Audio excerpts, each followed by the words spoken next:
हनुमान जी ने लंका को जलाया तो अपने नहीं जले क्या?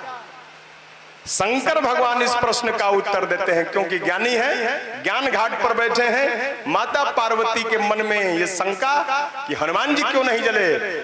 शंकर भगवान ने उत्तर दिया कि जाकर दूत अनल जहि सिरे जा, जरा न सोते ही कारण गिरे जा। पार्वती, हनुमान जी जिसके दूत हैं, अग्नि भी उन्होंने ही बनाई है। जिसने अग्नि बनाई उनके ही दूत हैं हनुमान जी, इस कारण हनुमान जी उस अग्नि में नहीं जले। लेकिन एक और बात है, जब जानकी जी के पास जाकर के खड़े हुए हनुमान जी, जानकी जी ने कहा कि पुत्र तुमने लंका जला दिया। नहीं नहीं मां, मैंने नहीं जलाया। नहीं, तुमने ही जलाया, लेकिन तुम कैसे नहीं जले? लंक जला के, लंक जला के जली भी नहीं, हनुमंत विचित्र है पूछ तुम्हारी। लंका को जला करके भी नहीं जली है, विचित्र पूछ है तुम्हारी हनुमंत।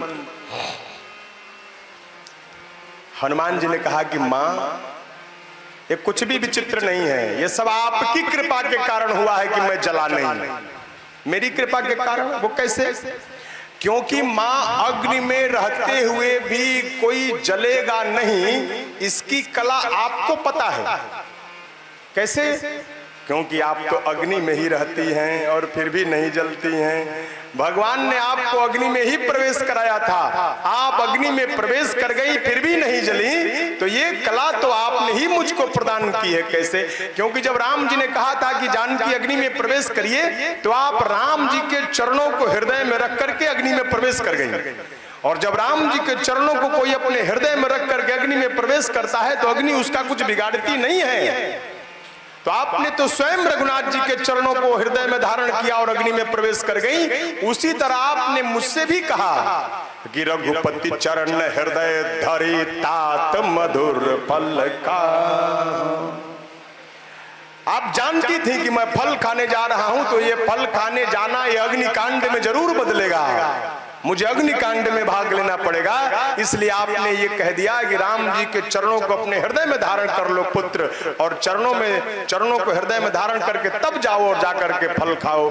और मैंने रघुनाथ जी के चरणों को अपने हृदय में धारण कर लिया, उसी की देन है। आपकी कृपा से मैंने भगवान के चरणों को हृदय में धारण किया, जिसके कारण मैं जल नहीं पाया।